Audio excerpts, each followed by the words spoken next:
Hey guys, Professor Bill, Comic Book University, and Marvel Legacy, issue number 1. Guys, we start off with the original Avengers, the Avengers 1 million BC, fighting a Celestial. That's, just saying, you want to start off a fight, that's the way you do it. All right? Now, we see a bunch of interaction there. Odin is actually having a hard time trying to tame Mjolnir. Beautiful. Beautiful. And of course, Phoenix is messing with him. It's like, yeah, took a little while for you. It looks like she was trying to escape from you last time you threw her. Just, all that good stuff. Really, I'm enjoying this because we are going to eventually find out more about Mjolnir as we go on. And I want you guys to pay attention because there's a lot of stuff that happens in this comic that I didn't realize was actually happening in the other comics. And it's all starting to make sense. Suddenly, these things that didn't seem so important suddenly make a lot more sense. So check this out. Robbie Reyes wakes up. He apparently sleep drove over to South Africa. Yeah. And he gets into a battle with Starbrand. Now, I'm going to cut to the chase at the very end of this. He actually winds up using the pen and stare against the Starbrand. Dude, that is badass. I want you to understand this is the very first time he's ever used the pen and stare. It was my original understanding that he didn't have the pen and stare. And I always figured they would eventually give it to him, but he's not from the right bloodline of the Ghost Riders, the proper Ghost Riders. He's something else. He's something very different. So maybe his uncle Eli Morrow had passed that on to him. But this is the first time he's ever used the pen and stare. And across quite a distance, too. I'm going to give him that. So we switch over to Iron Fist and Doctor Strange having a conversation. Apparently his shrubbery in the Sanctum Sanctorum warded off an attacker, an infiltrator. It's like, it almost got past my shrubbery. And just, guys, I'm going to tell you right now, the best line in comic, one of my best lines at the very least in comics today is, my shrubbery is not to be trifled with. Dude, that was freaking hysterical. I almost died. And it only got a little bit funnier when we saw later on that Norman Osborn was walking away talking about damn shrubbery. And here's something that actually catches up with you, because the most recent issue of Amazing Spider-Man, Dan Slott wrote this story that was really good. Go check that out on Comic Book University, where Norman Osborn actually had a very similar experience to Dr. Doom. The problem is he wasn't accepted. And boom, we get to see that he's actually following up on that. Guys, this is, wow. I was shocked to see that. I immediately put 2 and 2 together, and I just I squeed, it's like, good stuff. So we're going to see that Riri Williams comes to help out Sam Wilson as he's just about to give up his Captain America persona, and Thor, the mighty Thor, Jane Foster. Anyway, my wife's never going to let me live that down. Anyway, so we see that they find a new shield for Captain America. I was wondering where he was going to get the second freaking shield from, and all of a sudden, oh, there it is, dirt. So some kind of a prototype, not as strong. I want to find out more about the shield. That's really cool. Okay, so another funny thing is that Riri actually gets the chance to say Avengers Assemble, and she totally flubs the line. That was great. Yeah. I'm surprised I remained on the chair. I must have a very sturdy chair because I about fell backwards. That was great. We see a bunch of things all over the place, guys. We get to see an intergalactic empire of Wakanda, and the name of the city is Burnin T'Challa. Now that's weird because T'Challa is like he's the current Black Panther, so why is there a burn in T'Challa? And for those of you who don't read Ta-Nehisi Coates' Black Panther series, and I just started doing the reviews for them recently, but if you're not following, Burnin is a Wakandan word made up, but it's a Wakandan word meaning city. So every single major city in Wakanda is named Burnin this, Burnin that. So city of, and then the name that follows is one of the previous Black Panthers in history. So the idea that this one is called Burnin T'Challa is very interesting, and I really hope they do it right. But I'm sure that Ta-Nehisi actually had something to do with this. So I'm sure it will. Anyway, Alpha Flight Space Station, really funny. Wrestle Madness 9 is showing up, and I'm like, oh wow, WWE? Nope. UCWF. I think that those initials stood for United or Unlimited Class Wrestling Federation. This was back in the Ben Grimm books, excuse me, the Thing books, where Ben Grimm joined a wrestling team where all these guys had the Power Broker Incorporated boost to them and a couple with other things. But yeah, so they're all superpowered wrestlers. Dude, that's freaking awesome.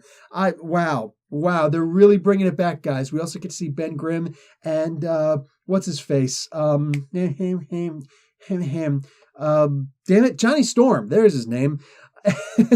and they're talking like, I think people forgot about us. It's like, yeah, well, the world still needs us more than ever, so it doesn't matter if they forgot about us as long as we don't forget ourselves. And he fires his flare up in the sky and it bursts into the Fantastic Four symbol. It was nice. It made me happy. Wait till you get to the end of the book. So at this point, we get to see these rogue archaeologists. This is very near, like at the battleground of where Robbie Reyes and the Starbrand are fighting.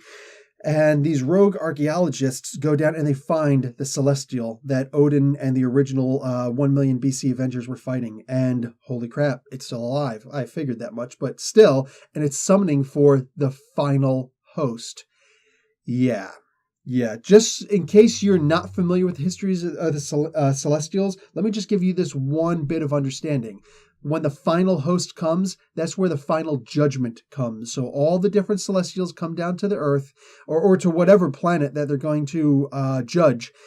And they all start gathering information. When the final host is summoned, he takes all the information that the others have decided. He raises his hand with his thumb out, and it's either thumbs up, this world gets to survive, or thumbs down, this world is going to be destroyed. So whole lot to do with this because currently, like, the deviants of this world are the Inhumans.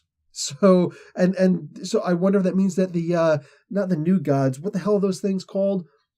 The Eternals. I think that the Eternals may very well wind up coming back because they were the Eternals of this. I don't know what to tell you about that. They were the primary evolve. They can't evolve anymore. They're the pinnacle of evolution. And we humans are evolution as it continues.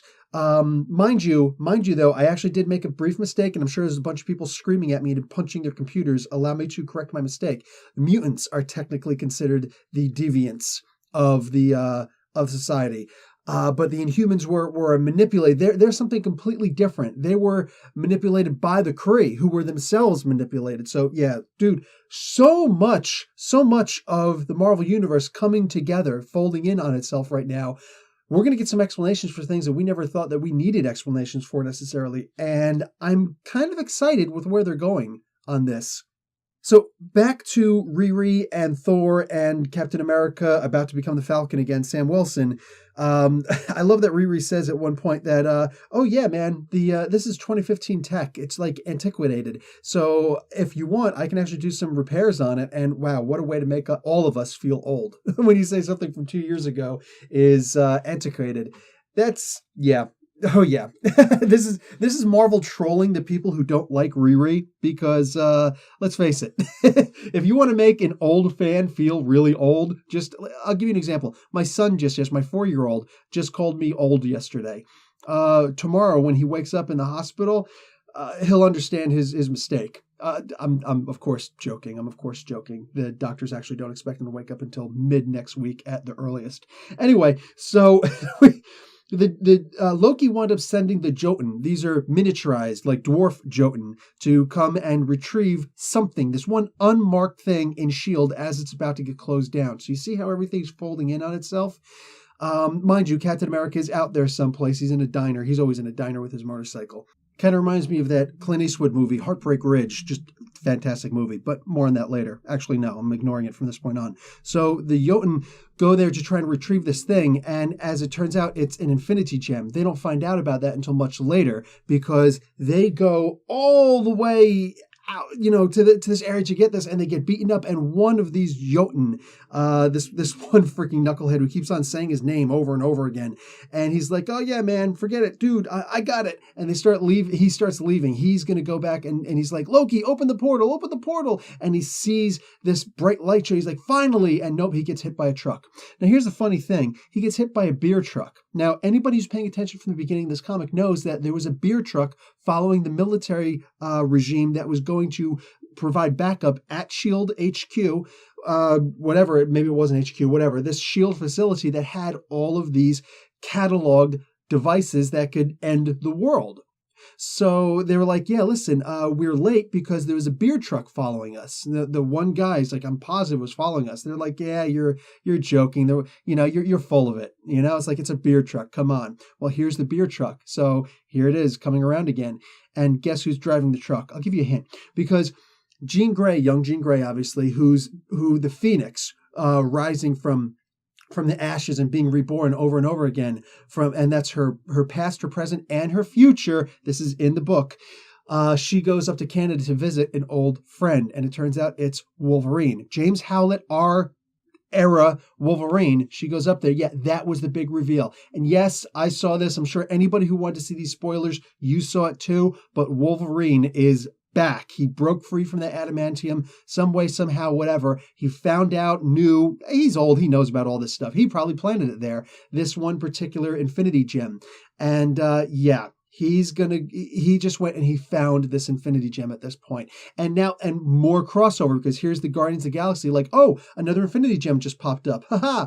Because over in the all new Guardians of the Galaxy comics, go back and check out Comic Book University. I did a review for all of the issues so far. I think there are 10 of them.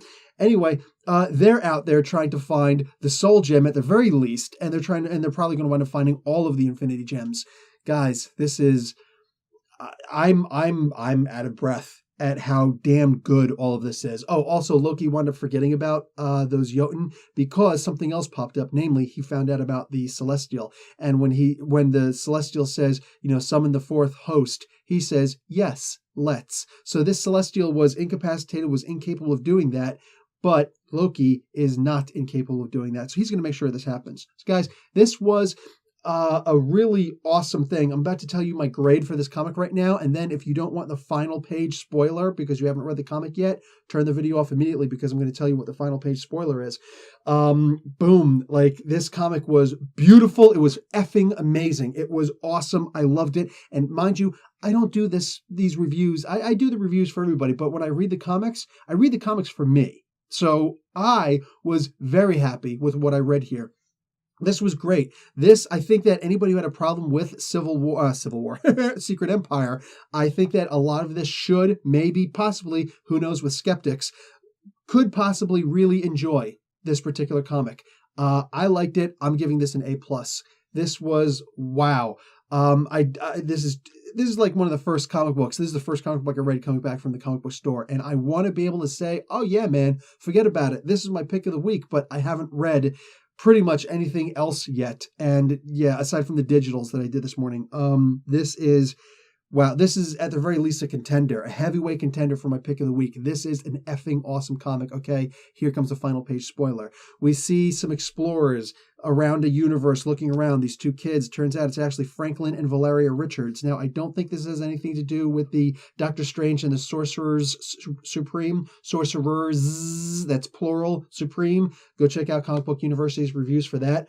But because Valeria Richards turned out to be the Mephisto of that particular hell that they went to. So maybe it was an alternate dimension. I don't know. I don't really care. It wasn't that great. And thank God the series has ended. Whatever, deal with it. So here we see actual young Valeria and Franklin, and they're talking, and they're like, oh yeah, Dad says we should go explore this galaxy over here. Boom! That's Reed. So they're actually just out exploring different galaxies, hanging out, thinking the world doesn't need them. And you guys got to remember from Future Foundation, we'll always leave 4. Anytime we leave the planet for an extended period of time, we'll always leave 4. I don't know maybe they'll address that and say who the 4 is that they left, whatever. I don't know, but guys, I'm going back. It's beautiful stuff. And I never thought I'd be so happy to hear that the Fantastic Four is actually coming back. I was very happy that Wolverine is back. I'm very happy that the Fantastic Four is coming back. Guys, this is looking to be effing amazing. This is looking to be so damn good. So if you didn't like this comic, brother, I don't know what you're looking for in comics, but this right here, is it wrong? Is it too early to say that Marvel is back, baby? I think all the gears are finally coming into place, and we're getting our Marvel back with benefits, like friends with benefits, baby. We still got all of the new characters, which I love. I love those characters, but we're getting our old characters back again. I think that, dude, I mean, come on. You didn't know that they were coming back. You didn't know they were coming back, and this is the time they're coming back. Knowing it that it was going to happen, but not knowing it was going to happen now. Yeah, I'm very pleased with this. I'm quite content. Guys, Professor Bill, Comic Book University, class dismissed.